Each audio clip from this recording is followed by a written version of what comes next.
Good evening, welcome to స్వతంత్ర. నేను మురళి. ముందుగా హెడ్లైన్స్ చూద్దాం. పీసీసీ చీఫ్ ఎన్నికపై కాంగ్రెస్ కసరత్తు. ముఖ్య నేతలతో రేవంత్ రెడ్డి, దీపాదాస్ మున్షి సమావేశం. నీరబ్ కుమార్ ప్రసాద్ పదవీకాలం పొడిగింపు. డిసెంబర్ వరకు కొనసాగనున్న ఏపీ సీఎస్.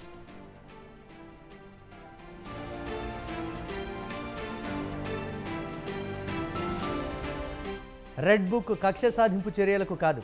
కక్ష సాధింపు ఉంటే ఇంతకాలం ఆగుతామా అన్న అనిత.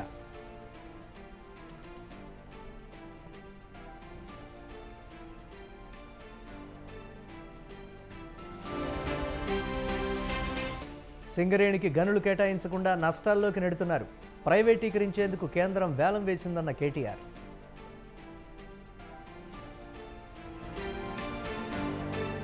ఆషాఢమాస బోనాల నిర్వహణపై మంత్రి పొన్నం సమీక్ష. భక్తులకు ఎలాంటి ఇబ్బందులు తలెత్తకుండా ఏర్పాట్లు.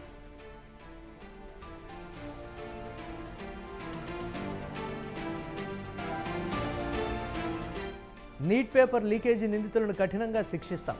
పరీక్షల ప్రక్రియను మరింత సమర్థవంతంగా నిర్వహిస్తామన్న రాష్ట్రపతి.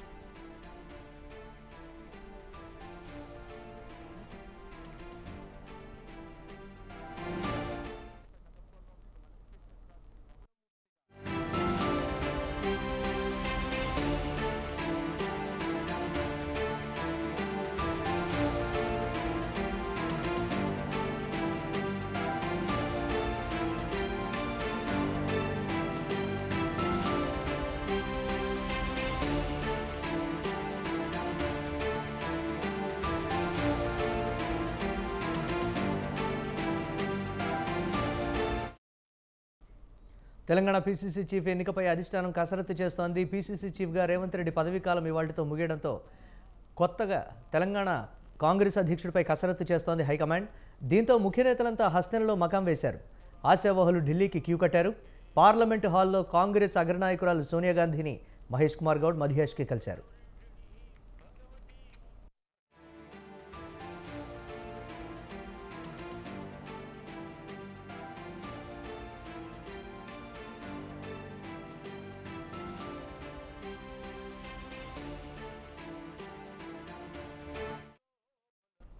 ముఖ్య నేతలంతా అందుబాటులో ఉండాలని ఇప్పటికే ఏఐసీసీ ఆదేశించింది. మణుగూరు పర్యటన రద్దు చేసుకుని ఢిల్లీ బయలుదేరారు డిప్యూటీ సీఎం భట్టి విక్రమార్క. రాత్రి 8 గంటలకు ముఖ్య నాయకులతో సీఎం రేవంత్ రెడ్డి, ఇన్ఛార్జ్ దీపాదాస్ మున్షి భేటీ కానున్నారు. ఇదే అంశానికి సంబంధించి మరిన్ని అప్డేట్స్ మా కరెస్పాండెంట్ రాజు లైవ్ ద్వారా అందిస్తారు. Over to you Raju. Right Murali, ఇవాళ సాయంత్రం 8 గంటలకు టీపీసీసీ ముఖ్య నేతలతో అలాగే తెలంగాణ కాంగ్రెస్ పెద్దలతో కూడా ఢిల్లీ వేదికగా సీఎం రేవంత్ రెడ్డి అలాగే ఏఐసీసీ వ్యవహారాల ఇన్ఛార్జ్ దీపాదాస్ మున్షి భేటీ కానున్నారు.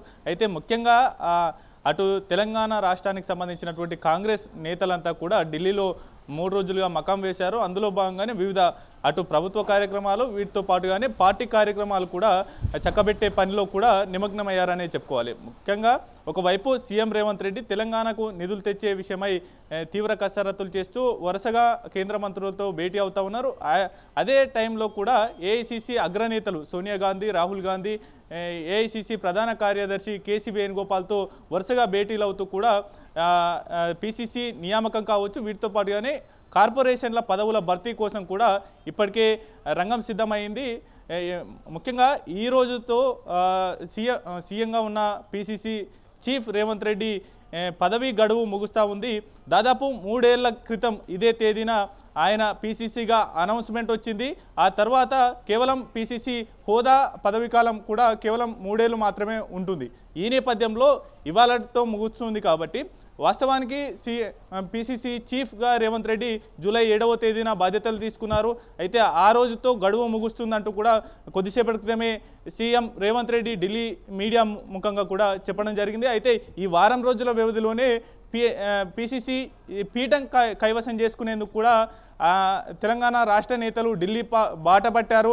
ముఖ్యంగా ఇందులో సామాజిక సమీకరణలతో పాటు రాజకీయంగా పార్టీ కోసం కష్టపడినటువంటి నేతలు కింది స్థాయి నుంచి పార్టీలో కింది స్థాయి నుంచి ఎదిగి వచ్చినటువంటి నేతలకు అవకాశం కల్పిస్తారా, లేదంటే సామాజిక సమీకరణలు చూసి వారికి అవకాశాలు కల్పిస్తారా అనేది కూడా తెలియాల్సి ఉంది. పూర్తి స్థాయిలో కూడా ఎవరికి వారే అగ్రనేతలతో నేరుగా కానీ లేదంటే మధ్యవర్తుల ద్వారా కానీ తమ పేర్లను పరిశీలనలో ఉంచే విధంగా కూడా చర్యలు చేపడతా ఉన్నారు. ఇప్పటికే మహేష్ కుమార్ గౌడ్తో పాటుగానే మధు యాష్కి గౌడ్ వీరిద్దరు కూడా సుదీర్ఘంగా కాంగ్రెస్ పార్టీలో పనిచేస్తూ ఉన్నటువంటి నేతలు. వీరితో పాటుగానే ఇతర నేతలు కూడా వారికే పిసిసి పీఠం వచ్చే విధంగా కూడా పైరవీలు చేస్తున్నటువంటి పరిస్థితి అయితే ముఖ్యంగా ఏ సామాజిక వర్గానికి ఈ యొక్క పిసిసి చీఫ్ బాధ్యతలు కట్టబెడుతుంది అధిష్టానం అనేది కూడా ఒక సస్పెన్స్ అయితే కొనసాగుతూ ఉంది. ఎవరికి వారే ప్రయత్నాలు కూడా ముమ్మరం చేస్తున్నటువంటి పరిస్థితి ఉంది. ఇవాళ ఉదయం నుంచి మా ఎమ్మెల్సీ అలాగే వర్కింగ్ ప్రెసిడెంట్గా షాడో సీఎంగా కూడా పనిచేస్తున్నటువంటి మహేష్ కుమార్ గౌడ్ వరుసగా పార్లమెంటు హాల్లో కూడా ఏఐసిసి అగ్రనేత సోనియా గాంధీతో భేటీ అయ్యారు. అనంతరం ఏఐసిసి ప్రధాన కార్యదర్శి కేసీ వేణుగోపాల్తో కూడా కాసేపు భేటీ అయినటువంటి పరిస్థితి అయితే ఉంది. వరుసగా అగ్రనేతలతో భేటీ అవుతూ ఉన్నారు. వీరితో పాటుగానే మధు యాష్కి గౌడ్ కూడా పార్లమెంట్ హాల్లో ఏఐసిసి అగ్రనేత సోనియా గాంధీతో భేటీ అయ్యారు. అయితే ఎవరికి వారే తమకున్నటువంటి సీనియారిటీ కావచ్చు, పార్టీకి పనిచేసినటువంటి అనుభవాలు కావచ్చు, వీటితో పాటుగానే తమ సామాజిక వర్గాన్ని కూడా దృష్టిలో పెట్టుకొని తమకు ఈ యొక్క పిసిసి పదవి కేటాయించాలనేది అయితే విన్నవించుకుంటున్నటువంటి పరిస్థితి అయితే ఉంది. అయితే ముఖ్యంగా వీరితో పాటుగానే మంత్రి సీతక్క కూడా ఈ యొక్క రేసులో ఉన్నారు. వీరితో పాటుగానే అటు కర్ణాటక ఫార్ములా అమలు చేయాలంటూ కూడా బట్టి విక్రమార్క పట్టుబడుతున్నటువంటి పరిస్థితి అయితే ఉంది. ఎందుకంటే కర్ణాటకలో డికే శివకుమార్ పిసిసిగా కొనసాగుతూ ఉన్నారు, ఉప ముఖ్యమంత్రిగా కూడా కొనసాగుతున్నటువంటి పరిస్థితి ఉంది. కాబట్టి సేమ్ అక్కడి ఫార్ములానే ఇక్కడ కూడా అమలు చేయాలి. అందులో భాగంగానే ఉప ముఖ్యమంత్రిగా అటు పిసిసి అధ్యక్షుడిగా కూడా తమకు అవకాశం దక్కుతుంది. అదే ఫార్ములాని అమలు చేస్తే అనేది కూడా ఆయన పట్టుబడుతున్నటువంటి పరిస్థితి అయితే ఉంది. వీరితో పాటుగానే అటు దళిత సామాజిక వర్గానికి చెందినటువంటి నేతలకు మాత్రం కట్టబెడితే మాత్రం ఏఐసిసి కార్యదర్శిగా పనిచేసినటువంటి నేత కీలకంగా ఉన్నటువంటి మహబూబ్ నగర్ ప్రాంతానికి చెందినటువంటి నేతలకు కూడా పేర్లు పరిశీలిస్తూ ఉన్నారు. వీరితో పాటుగానే మరికొందరు నేతలు కూడా అయితే ఇప్పటి వరకు పిసిసి పీఠం దక్కించుకోని వర్గాలు ఏవేవి ఉన్నాయి, అయితే ఏ వర్గానికి ఇస్తే తెలంగాణలో మరింత పార్టీ పుంజుకునేటటువంటి అవకాశం ఉంది, పార్టీ క్షేత్రస్థాయిలో నుంచి అగ్రస్థానం వరకు రాష్ట్ర స్థాయి వరకు బలోపేతం కావాలంటే ఏ విధంగా ముందుకు వెళ్ళాలి, ఏ సామాజిక వర్గానికి ఈ యొక్క పీఠాన్ని అప్పజెపితే బాగుంటుంది అనేటటువంటి భావనలో అధిష్టానం పడింది. అయితే ఈ నేపథ్యంలో ఈ వారం రోజుల వ్యవధిలోనే ముఖ్యంగా తమ పేరు అనౌన్స్ అయ్యేంత వరకు కూడా ఢిల్లీ నుంచి వెనక్కి తిరిగేది లేదు అనే రీతిలో కూడా ఎవరికి వారే ముమ్మర ప్రయత్నాలు అయితే చేస్తున్నటువంటి పరిస్థితి అయితే ఉంది. వరుసగా మహేష్ కుమార్ గౌడ్ అటు సోనియా గాంధీని కలవడం, ఆ అనంతరం కేసీ వేణుగోపాల్ని కలవడం, మరోవైపు మధు యాష్కి గౌడ్ ప్రచార కమిటీ చైర్మన్గా ఉన్నారు, ఆయన సోనియా గాంధీని పార్లమెంట్ హాల్లో కలవడం, ఇవన్నీ చూస్తూ ఉంటే వారికి ఉన్న సోర్స్ అంతా ఉపయోగించి కూడా అగ్రనేతల ముందు తమ యొక్క ప్రతిపాదన పెట్టేటటువంటి ప్రయత్నం అయితే చేస్తున్నట్లు కనిపిస్తూ ఉంది. అయితే ఏ సామాజిక వర్గానికి ఇస్తారు, వారు పార్టీకి ఎన్ని రోజుల నుంచి సేవలు అందిస్తూ ఉన్నారు, వారు చేసినటువంటి సేవల ఫలితాలు ఏ విధంగా ఉన్నాయనేది కూడా పూర్తి స్థాయిలో పార్టీ పరిశీలిస్తుంది. వాటితో పాటుగానే ముఖ్యంగా ఎవరెవరు రేసులో ఉన్నారనేది కూడా పార్టీ రాష్ట్ర అగ్రనేతలు ఎవరైతే ఉన్నారో వారి నుంచి అభిప్రాయ సేకరణ ఉంటుంది. ఎవరైతే అందరూ కలిసికట్టుగా పనిచేస్తారో, పార్టీలో చీలికలు రాకుండా అందరితో సమన్వయంతో సరిదిద్దుకుపోయేటటువంటి నేత ఎవరు, పార్టీనికి మరింత బూస్టింగ్ ఇచ్చేటటువంటి నాయకులు ఎవరు, ఒకవైపు ప్రభుత్వంలో ఉన్నాం కాబట్టి సీఎం రేవంత్ రెడ్డి ఒక పిసిసి కార్యకలాపాలతో పాటుగానే పార్టీ బలోపేతం మీద అటు పాలనతో పాటుగా సమపాలలో ఫోకస్ చేయలేరు. కాబట్టి సీఎం రేవంత్ రెడ్డికి పిసిసి పదవి నుంచి నన్ను తప్పించాలనేటటువంటి వినతి కూడా అధిష్టాన పెద్దల ముందు కోరారు. అయితే తనను తప్పిస్తే పూర్తి స్థాయిలో కూడా తెలంగాణ ప్రజల పాలన మీద దృష్టి పెడతానంటూ కూడా వినవించుకోవడం అనేది అయితే జరిగింది.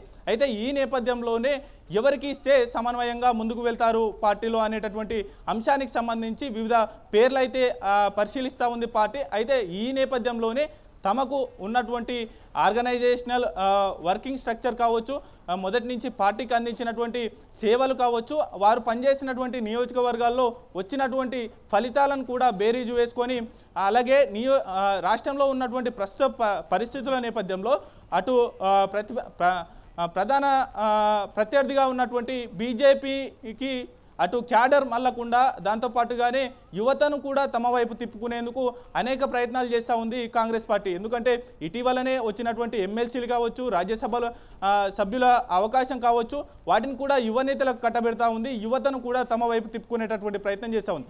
మొదటి నుంచి తెలంగాణలో బీజేపీకి ఆకర్షితులవుతున్న వారు మొదటి నుంచి యువతనే పెద్ద సంఖ్యలో ఉంది కాబట్టి యువతను ఆకర్షించే పనిలో మొదటి నుంచి ఆ పార్టీకి లాయలిస్టులుగా పనిచేస్తే ఎవరికైనా వయస్సు నిమిత్తం తేడా లేకుండా ప్రతి ఒక్కరికి అవకాశాలు దక్కుతాయనేటటువంటి భావన కల్పించడంలో ఎమ్మెల్సీ పదవులు కావచ్చు, అలాగే నామినేటెడ్ పదవులు కావచ్చు, రాజ్యసభ సభ్యుల పదవి కావచ్చు, వీటిని కూడా యువ నేతలకు కట్టబెట్టేటటువంటి ప్రయత్నం చేస్తూ ఉంది. ఆ విధంగా అడుగులు వేస్తున్నటువంటి పరిస్థితి ఉంది. అయితే బీజేపీ ఎవరిని నిలిపేటటువంటి అవకాశం ఉంది, వాటిని కూడా బేరీజు వేసుకొని బీసీ నేతలకు కట్టబెడతామనేటటువంటి, బీసీ నేతలకు స్వయంగా సీఎం పీఠమే మేము కట్టబెడతాము, మేము తెలంగాణలో అధికారంలోకి వస్తే బీసీ నేతనే సీఎం అనేటటువంటి బలమైన ప్రచారం చేసినటువంటి బీజేపీ ఇప్పుడు బీజేపీ రాష్ట్ర అధ్యక్షుడిగా ఉన్నటువంటి నేత ఎవరైతే ఉన్నారో కిషన్ రెడ్డి, ఆ కిషన్ రెడ్డికి కేంద్ర పదవి వచ్చింది కాబట్టి అక్కడ బీసీకి కేటాయిస్తారా, ఏ సామాజిక వర్గానికి కేటాయిస్తారు, దాంట్లో భాగంగా కాంగ్రెస్కి ఏ సామాజిక వర్గం కాంగ్రెస్ పార్టీ అధ్యక్ష పదవి కట్టబెడితే బాగుంటుంది అనేటటువంటి అన్ని రకాల సమీకరణలు కూడా దృష్టిలో పెట్టుకొని అధిష్టానం నిర్ణయం తీసుకునేటటువంటి అవకాశం కనిపిస్తూ ఉంది.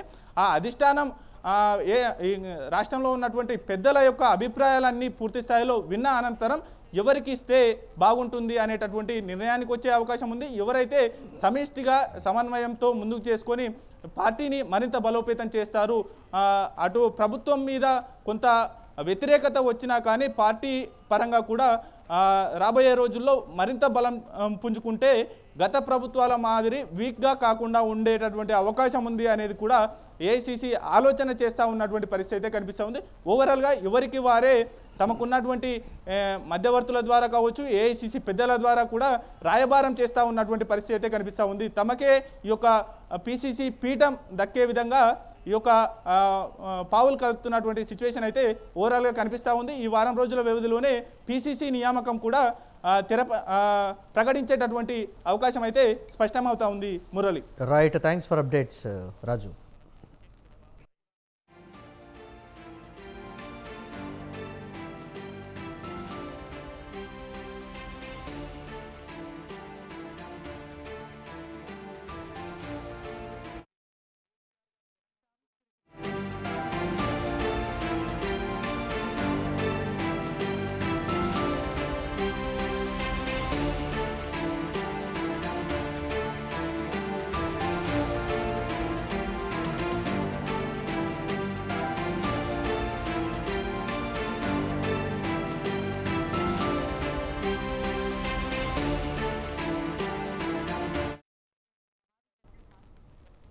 సామాజిక భద్రత పింఛన్ల పంపిణీలో భాగంగా ఎన్టీఆర్ భరోసా పింఛన్ల పథకం అమలుపై కలెక్టర్లతో ప్రభుత్వ ప్రధాన కార్యదర్శి నీరబ్ కుమార్ ప్రసాద్ వీడియో కాన్ఫరెన్స్ నిర్వహించారు. జూలై 1వ తేదీన ఉదయం 6 గంటల నుండి పెన్షనర్ల ఇంటి వద్దే గ్రామ వార్డు సచివాలయం ఉద్యోగులు పంపిణీ చేయాలని ఆదేశించారు. అదే రోజు పింఛన్ల పంపిణీని పూర్తి చేయాలన్నారు. ఒక్కొక్క ఉద్యోగి 50 గృహాలు చొప్పున కేటాయించాలన్నారు. అదనంగా ఉద్యోగులు అవసరమైతే ప్రభుత్వ ఉద్యోగులను మాత్రమే వినియోగించాలని ఆదేశించారు. మొత్తం 4 రకాల కేటగిరీల పింఛన్దారులలో 11 సబ్ కేటగిరీలకు చెందిన పెన్షన్దారులకు మొత్తం 7,000 రూపాయలు పంపిణీ చేయాలని ఆదేశించారు. జూలై నెలకు సంబంధించి 4,000, ఏప్రిల్, మే, జూన్ 3 నెలలకు సంబంధించి 1000 చొప్పున ఎరియర్స్ 3,000 పంపిణీ చేయాలని సూచించారు.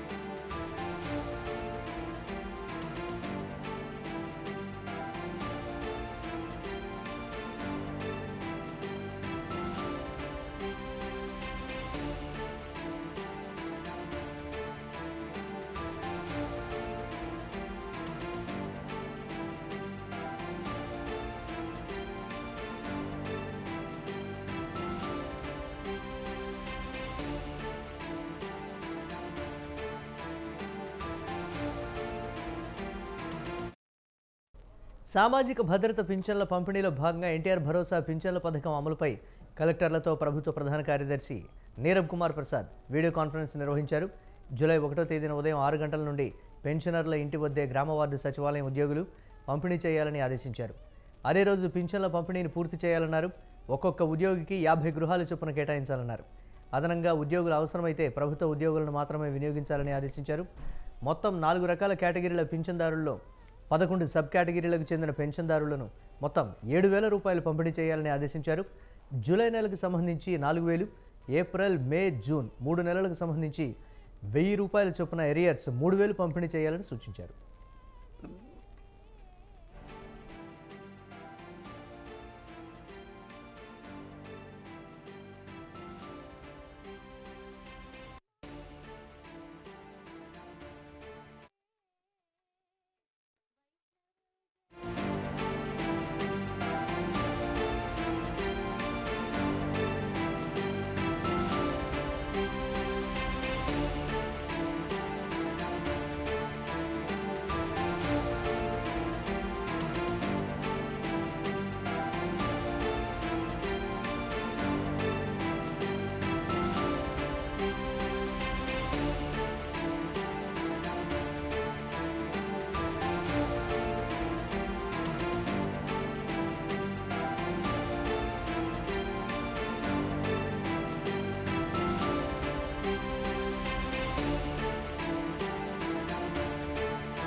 వైఎస్ జగన్ ప్రతిపక్ష హోదా అడగడం సిగ్గుచేటని దేవాదాయ శాఖ మంత్రి ఆనం రామనారాయణ రెడ్డి విమర్శించారు.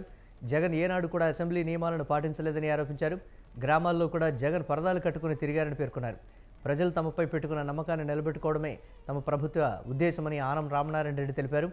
రాష్ట్రంలో 65 లక్షల పేద కుటుంబాలకు మేలు జరిగేలా సంక్షేమాన్ని అమలు చేస్తామని పేర్కొన్నారు.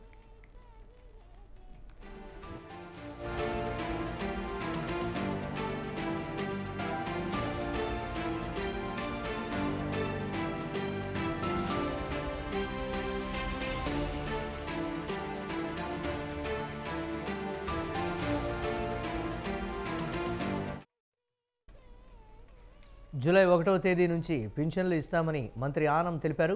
పింఛన్ల విషయంలో పేదలను వైసీపీ మోసం చేసిందని ఆరోపించారు.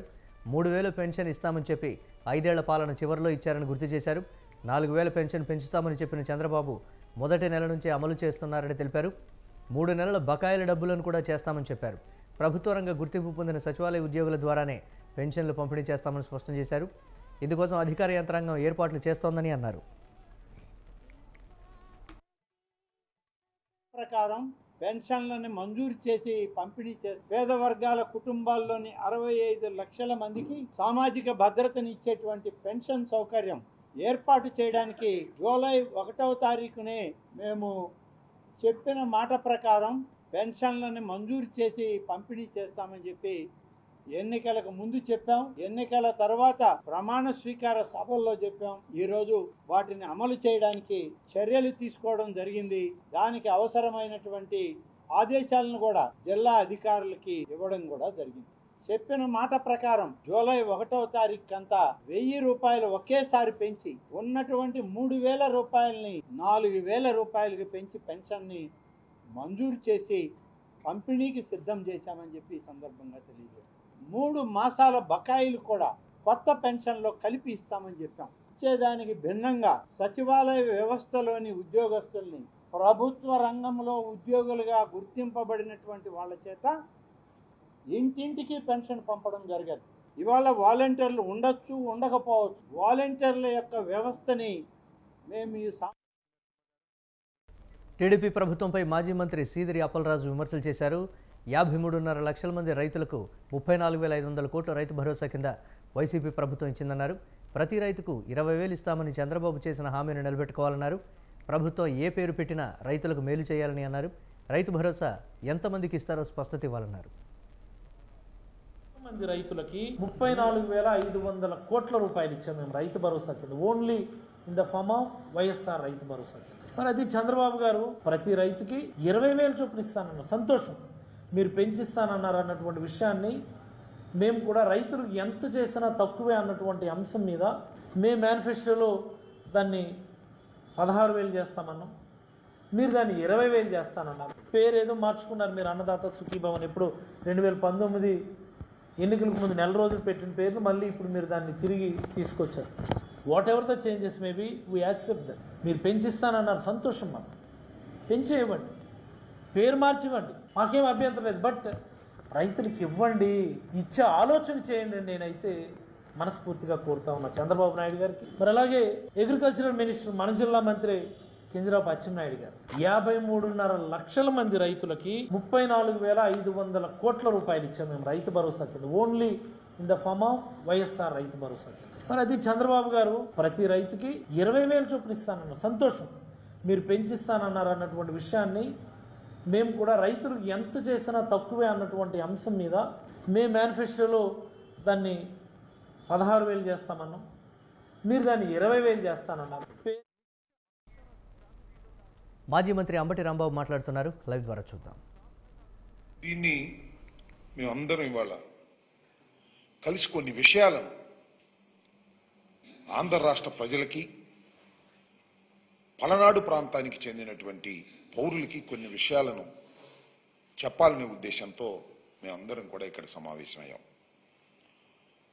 రామకృష్ణారెడ్డి గారు సుదీర్ఘకాలం నుంచి ఆ నియోజకవర్గంలో గెలుపొందుతూ వచ్చారు. మా పార్టీ అధికారంలో ఉన్నప్పుడు గెలిచారు, అపోజిషన్లో ఉన్నప్పుడు కూడా గెలిచినటువంటి ప్రజాదరణ కలిగినటువంటి నాయకుడు. వరుసని కంటిన్యూస్గా 4 టైమ్స్ గెలవటం జరిగింది. ఈ ఎన్నికలకు ముందే 2-3 సంవత్సరాలకు ముందే ఒక భారీ ప్లాన్ని చంద్రబాబు నాయుడు గారు తీసుకొచ్చారు. ఏ విధంగా అయినా సరే ఈసారి రామకృష్ణారెడ్డిని ఓడించాలి, ఎంతకైనా తెగించాలి అనేటువంటి ఉద్దేశంతో ఒక ప్లాన్ ప్రకారం అక్కడికి రావడం, అక్కడ రాజకీయాలకు దూరంగా ఉన్నటువంటి బ్రహ్మారెడ్డిని తీసుకొచ్చి అక్కడ అభ్యర్థిగా పెట్టుకుంటారు. అది వారి స్వేచ్ఛ, మేము కాదని అనను, కానీ ప్రజలు అర్థం చేసుకోవాలని మనవి చేస్తున్నా. పెట్టి ఆయనకి పెట్టుబడులు పెట్టి ఆయన నడిపి ఏదో ఒక విధంగా రామకృష్ణారెడ్డి గారి కుటుంబాన్ని, రామకృష్ణారెడ్డి గారిని ఓడించాలి, వేధించాలి అనేటువంటి పద్ధతుల్లో ప్రయాణం సాగించారు, రాజకీయ ప్రయాణం. ఎన్నికల్లో జరిగినటువంటి విషయాలు మీకు తెలుసు. ఈవీఎంని పగలగొట్టాడు అనేది టీవీల్లో కూడా వచ్చింది. అది పోలీసు వారు ప్రదర్శించింది కాదు, ఎలక్షన్ కమిషన్ ప్రదర్శించింది కాదు. అది లోకేష్ గారి ట్విట్టర్ నుంచి బయటకు వచ్చింది. మరి ఆయనకి ఎందుకు అలా వచ్చిందో, అంత శక్తివంతం ఎలా వచ్చిందో లోకేష్ గారికి నాకైతే అర్థం కాల. నాకే కాదు, ఎవరికీ అర్థం కాదు. ముందు ఆయనకు వచ్చింది అది విజువల్, దాన్ని ట్విట్టర్లో పెట్టారు. ఆ ట్విట్టర్లో పెట్టింది చూసి కేసు పెట్టారు. ఈ కేసు అనేది it is purely bailable case. ఆటోమేటిక్గా 7 సంవత్సరాల రూపశిక్ష పడేది కాబట్టి పోలీస్ స్టేషన్లోనే బెయిల్ ఇచ్చేస్తారు. అలా ఉండటానికి వీల్లేదు. ఈ కేసు పెట్టినా అతనికి బెయిల్ రావడానికి వీల్లేదు అనేటువంటి ఒక దురుద్దేశంతో 307 కేసు పెట్టారు. 1 కాదు 2 పెట్టారు. ఎవరు పెట్టింది? ఒక పోలీస్ ఆఫీసర్ కంప్లైంట్ మీద పెట్టారు. ఆ పోలీస్ ఆఫీసర్ ఎప్పుడు కంప్లైంట్ ఇచ్చాడు? ఇన్సిడెంట్ జరిగిన 9 రోజులు కంప్లైంట్ ఇచ్చాడు. 9 రోజుల తర్వాత కేసులో పెట్టారు. What is this? అర్థం కావట్లేదు. ఇట్స్ ఫ్యాబ్రికేటెడ్ అని. సంఘటన జరిగితే ఆ సంఘటన జరిగిన తక్షణమే నన్నో లేకపోతే సంబంధిత రామకృష్ణను ముద్దాయిగా పెట్టి కేసు రిజిస్టర్ చేస్తారు. కానీ సంఘటన జరిగిన 9 రోజుల తరువాత 307 బుక్ చేశారంటే ఆ డిలే అంటే చాలా కింద నుంచి పై దాకా మాట్లాడుకున్నారు, ఫోన్లో మాట్లాడుకున్నారు, లోకేష్తో మాట్లాడుకున్నారు, చంద్రబాబుతో మాట్లాడుకున్నారు, అందరితో మాట్లాడుకున్న తర్వాత ఈ ఈవీఎం కేసులో అయితే ఎమ్మటే బెయిల్ వచ్చేస్తే రామకృష్ణారెడ్డికి అలా కుదరదు, 307 పెడదాం, అప్పుడు బెయిల్ రాదు అనేటువంటి ఒక దురుద్దేశపూర్వకంగా, కుట్రపూర్వకంగా 307 2 పెట్టించారు. ఇది ధర్మమేనా అని అడుగుతా ఉన్నా, ఇది న్యాయమేనా అని అడుగుతా ఉన్నా. సరే కేసులు పెట్టారు, ఇవాళ అరెస్ట్ అయింది, చట్టం తన పని తాను చేసుకుపోతుంది, మేము చూస్తాం, మాకు న్యాయస్థానాల మీద గౌరవం ఉంది. ఇవాళ మీరు అరెస్ట్ చేశారు, కోర్టులో ప్రొడ్యూస్ చేశారు, కోర్టుకు మేము వెళ్తాం, జిల్లా కోర్టుకు వెళ్తాం. శాస్త్రంగా ఏం జైల్లో ఉన్నాడు కదా మా రామకృష్ణారెడ్డి గారు, బయటకు వస్తాడు కదా, 307లో బెయిల్స్ వస్తాయి. కాకపోతే ఇట్ మే టేక్ టైం. మమ్మల్ని ఏదో ఒక విధంగా ఇబ్బంది పెట్టాలి, కక్ష సాధించాలి, వరుసనే గెలుస్తున్నటువంటి రామకృష్ణారెడ్డి మీద కక్ష సాధించాలనే ఏకైక దురుద్దేశంతో ఈ కథ అంతా నడుస్తూ ఉన్నదనేది మా ఉద్దేశం, మా ఆవేదన అని మనం చేస్తున్నాం. నేను తీసుకెళ్ళారండి, మొన్న మా నాన్నగారు చెప్పాడు, ఒక ఫేక్ న్యూస్ ఫ్యాక్టరీ, ఫేక్ న్యూస్లన్నీ కూడా కలిసి ఆ ఫ్యాక్టరీలో రిలీజ్ చేస్తుంటారు. రామకృష్ణారెడ్డి గారిని అరెస్ట్ చేసి సొంత కారులో తీసుకెళ్లటం పట్ల విమర్శలు వచ్చాయంట.